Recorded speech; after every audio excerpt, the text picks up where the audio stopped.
What's up, everybody? Dog 1985. There's levels to this. All right, guys. I have a different type of video from console to PC for you guys today. So recently, I have found a great deal of respect for the PlayStation 5. Now, I've always respected the PlayStation 5. I think it's the fan base that I found a little bit, delusional at times, and maybe their criteria to playing a game seemed a little bit iffy. If unless it was a AAA first party exclusive game, they wouldn't play it, right? But as far as the PS5 itself and the hardware, I was always giving props to the PS5 for giving their fan base what this generation was supposed to be, which is for the most part 60 frames, right? For the most part, it was high fidelity looking games at 60 frames. That was the promise that this generation gave us, regardless of the resolution or whatever. Yeah, they also promised 4K, but the frames is something that you could really feel and tell. Now, when I really look at the Xbox Series X and the PlayStation 5, the amount of games that aren't running at 60, when you really sit down and look at it, are not a lot. The problem is that, as far as the new games that have came out, the problem is that for Xbox at least, their major titles, they've had at least three major titles that came out and didn't run at 60. Now, two of those titles I've had patches, so Redfall got a patch, and so did Starfield got a patch. But Hellblade also came out running at 30, and that was a problem. And Hellblade was the straw that broke the camel's back for me, and it made me go the PC route. Now, I went ahead and I bought a low budget Walmart PC. And I love calling it a Walmart PC because I know it bothers some of you guys. Okay. This PC right here is $900. Okay. I have thrown many different games at it and I have made the PC punch way above its weight.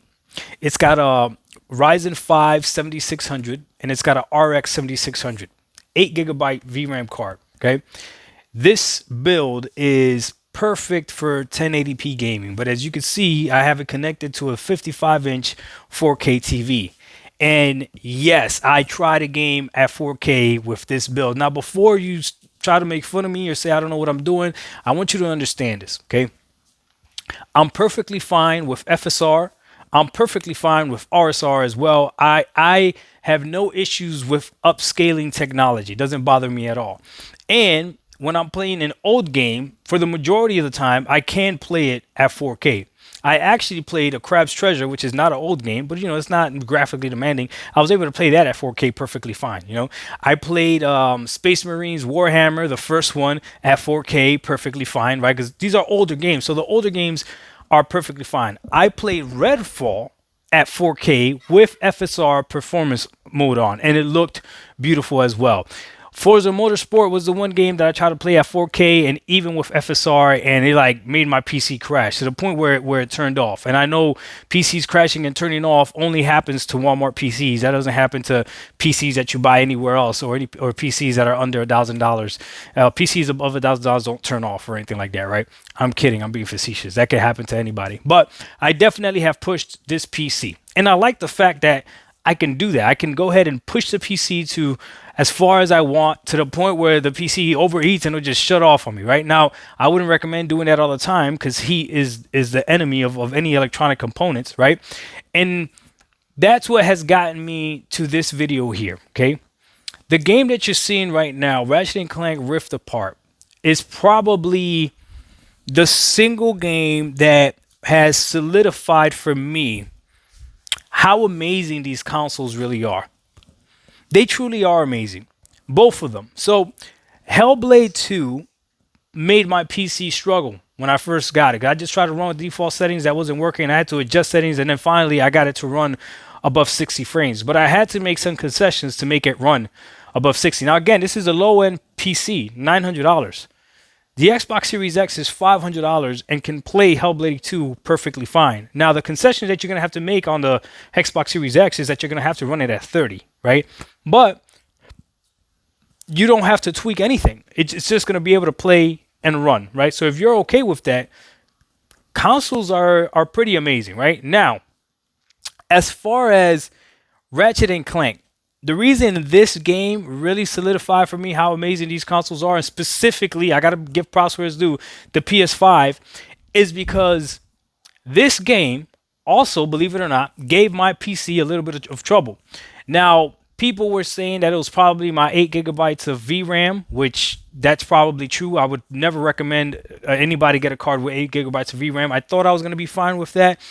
But honestly, if you could get one for that's a 12, go ahead and get a 12. Don't do what I did and get an 8 gigabyte VRAM card. This is a perfect PC if you don't want to spend a lot of money, and you want to learn about PC gaming and see if it's something that you even want to dabble with. But you will have to troubleshoot. And honestly, you'll see it in the comments. People will tell you, even high-end PCs, you still got to troubleshoot sometimes as well, right? It's not as seamless as a gaming console. But this game here, the reason I was extremely impressed with the PS5 is because this game, Rift Apart, is beautiful. First of all, it looks amazing, and it runs great on the PS5. You get to run it at 60 frames. They even got a performance ray tracing mode as well, right? I'm running this game on my PC that costs way more than a PS5, right? I'm running this game at 1080p. Now I can upscale it. Like right now I got RSR on, so it's upscaling to 4K, right? And I even got FSR on quality mode too, so I could upscale it that way as well. But I'm running this game, and I had to adjust settings to make it run the way I wanted it to run. So right now in Ratchet and Clank Rift Apart, let me see if I can show you guys. I'm almost done with the game. I got 12 hours in the game. Let me see if I could pull it up. I'm gonna see if I could pull it up for you guys so you guys can see. Okay, so Ratchet and Clank Rift Apart, I'm averaging 89.6 frames. Okay, so I'm averaging more than 60 frames right now, and I could adjust settings to get it higher, and that's without frame generation. Okay, but the PS5 runs this game seamless. You don't have to do anything. Just put the game and you pick between quality or performance. And this game, I would definitely recommend playing it in performance mode. The amount of action in this game, the game is phenomenal. The game is great. I can't believe that it took me this long to actually play the game. If you go to my PSN profile, you're gonna see that I have beaten the game, but it wasn't really me. It was me. All right, that's Juju in the background. So when I actually bought the game, so I actually bought the game on PS5 and I bought the game on PC, as you guys could see, right? But when we actually bought the game, Juju was the first one that played it, and I just never got around to playing it. I didn't know this game was this good. It is a beautiful game. So many things are going on at the same time, and with the high frames and everything, I am having a blast. It is literally a gamer's game, meaning there's a lot of gameplay. I know I make fun of PlayStation games for being more story driven and not really a lot of gameplay, more like interactive movies and stuff like that. But this game does not fall into that category. I don't know why. I feel like this game wasn't given the praise that it deserved. But obviously, this is from Insomniac, which Insomniac has been carrying PlayStation this entire generation. They've been doing lots of work. The benefit, though, that I have specifically gaming on PC, because people are like, well, why didn't you just play it on PlayStation? Is because of this as well. I can also play the game on this. And same thing, obviously, I had to adjust settings. I actually had to go to the menu of this and change it from auto VRAM usage to 8 gigabytes of VRAM usage. And that's, I think, the bare minimum. Look, this is what I'm going to tell you, okay? I love gaming on PC. It has been phenomenal. As you guys see, I have moved my PC from the back to the front. So before I finish my last statement, let me say this too. Ratchet and Clank giving me trouble to the point where it turned off my PC, and I went ahead and I made a video about it. I got to give props to all the PC gamers out there that actually gave me advice. They were like, hey, Doc, look, you got to troubleshoot. It might be your power supply. It might be overheating. It might be whatever the case may be. Change the settings. A few of you guys actually sent me videos of people playing Ratchet and Clank with my build, with a Ryzen 5 7600 and an RX 7600, and somebody sent me one with a build that's weaker than mine, right? Somebody even told me, like, Doc, it runs on a Steam Deck. You can run it on your PC, so you're doing something wrong, right? So we're like, Doc, you're doing something wrong. And sure enough, I must have been doing something wrong, because now I got, like I showed you, 12 hours in there. I'm about to beat the game, and I'm playing the game great. It's running phenomenal. But these are the things that I did.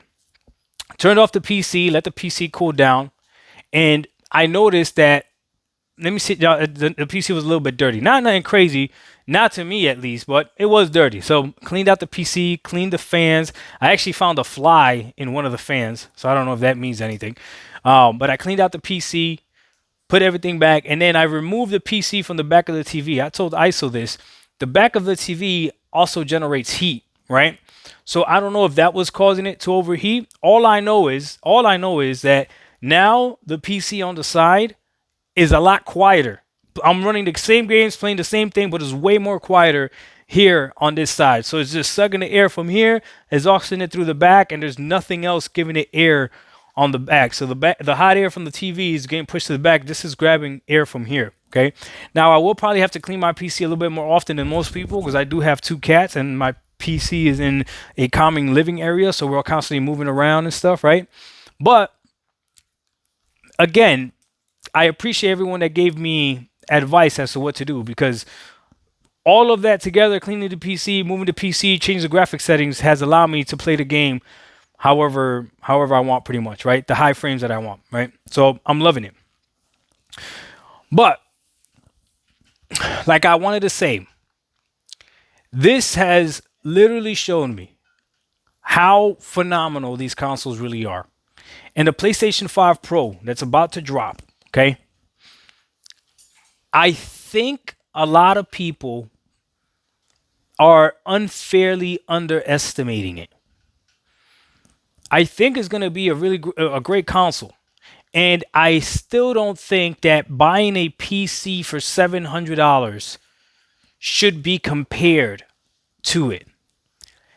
There's going to be advantages and disadvantages to gaming on PC versus gaming on console.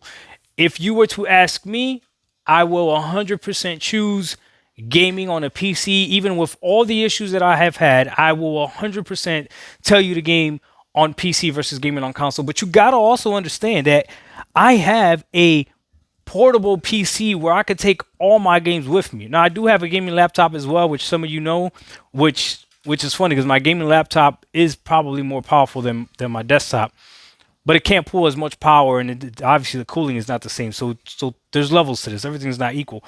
But being able to take my games on the go seamlessly every single game, because with Xbox you can't do that. Trust me, I'm huge with Xbox as well with Game Pass.